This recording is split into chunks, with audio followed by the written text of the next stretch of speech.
இன்றைக்கி ஒரு day out video பார்க்கலாமா? வாங்க. என் பையன்கிட்ட மத்தியானம் ஸ்கூலுக்கு போயிட்டு வந்தோடனே சொன்னேன், "இன்றைக்கி ஈவினிங் ஒரு ரெஸ்டாரண்ட் போய் சாப்பிட்லாம்டா" அப்படின்னு.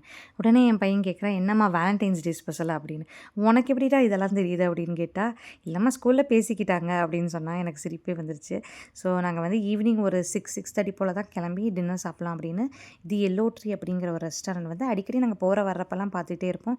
சரி, என் ஹஸ்பண்ட் ஒரு தடவை போகலான்னு சொன்னோடனே நான் தான் பிளான் பண்ணி, சரி அந்த வீக்கெண்ட் போகலாம் அப்படின்ட்டு கூகுள் பண்ணி என்னென்ன ஐட்டம்ஸ் இருக்குன்னு நான் ஃபஸ்ட்டே பார்த்து வச்சுட்டேன். அவர் பார்க்கல. அங்கே போனதுக்கப்புறம் தான், "ஐய்யய்யோ! இட்டாலியன் ரெஸ்டாரண்ட்டா? அப்போ ரோட்டி, கிரேவிலாம் எதுவுமே கிடைக்க வாய்ப்பு இல்லையே" அப்படின்னு சொன்னார். "பரவாயில்ல, என்ன கிடைக்குதோ புதுசா நம்ம ட்ரை பண்ணி பார்க்கலாம்" அப்படின்னு சொல்லிட்டு உள்ளே போனோம். பிளேஸ் வந்து அந்த வேலண்டைன்ஸ் டே ஸ்பெஷலுக்கு ஏற்ற மாதிரி ரொம்ப சூப்பர்பா டெக்கரேட் பண்ணியிருந்தாங்க வெளியில் லைட்டிங்ஸோட. பட் நாங்கள் உள்ளே தான் சாப்பிட்டோம். ஏன்னா அந்த ஆம்பியன்ஸ் பாருங்களேன் உள்ள. ஒரு ஃபாரின் கண்ட்ரீஸில் போய் நீங்கள் சாப்பிட்றப்ப உங்களுக்கு எந்த மாதிரி ஆம்பியன்ஸ் இருக்குமோ அப்படியே ரீக்ரியேட் பண்ணி வச்சுருந்தாங்க. அந்த வாலாக இருக்கட்டும், அந்த டேபிள், சேர், அந்த கலர்ஸ் யூஸ் பண்ணியிருக்கிறது. அவங்க முன்னாடி வந்து அந்த பேக்கரி மாதிரி ஒரு சின்னதாக வச்சுருந்தாங்க. இது ஆக்சுவலி கஃபே தான். ப்ளஸ் ரெஸ்டாரண்ட் மாதிரியும் நிறைய வெரைட்டிஸ் கிடைக்கும் இங்கே. இங்கே வந்து ஒரு செஃப் தான் வந்து நமக்கு வந்து எக்ஸ்பிளைன் பண்ணுவாங்க ஃபுட்ஸ்லாம் என்னென்ன இருக்குது அப்படின்னு. அது வந்து ரொம்ப டிஃப்ரெண்ட்டான எக்ஸ்பீரியன்ஸாக இருந்தது.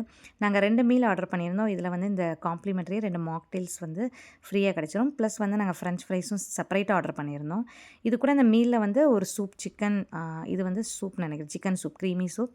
ப்ளஸ் வந்து ஸ்டார்ட்டர்ஸில் வந்து பீட்டா பிரெட் அப்படின்னு கொடுத்துருந்தாங்க.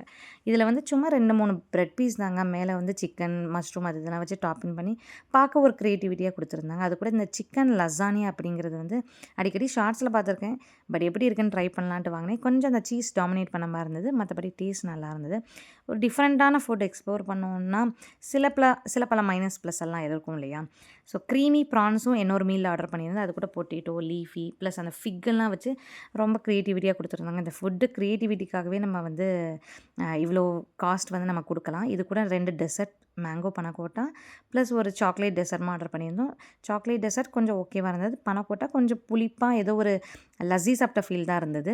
ஸோ முடிச்சுட்டு ரொம்ப வயிறுலாம் ஃபில் ஆகல, ஓகேவா இருந்தது. அப்படி தான் சாப்பிடுவாங்க போல இருக்குது ஃபாரின் கண்ட்ரீஸ்லலாம். ஸோ வெளியில் வந்து 2, 3 ஃபோட்டோஸ் எடுத்துக்கிட்டு அந்த ஆம்பியன்ஸ் அப்படியே ரசிச்சுக்கிட்டு அன்றைக்கான டே அவுட் வந்து எங்களுக்கு முடிஞ்சது. என்னோடய வீடியோ பிடிச்சிருந்தா சப்ஸ்கிரைப் பண்ணுங்கள்.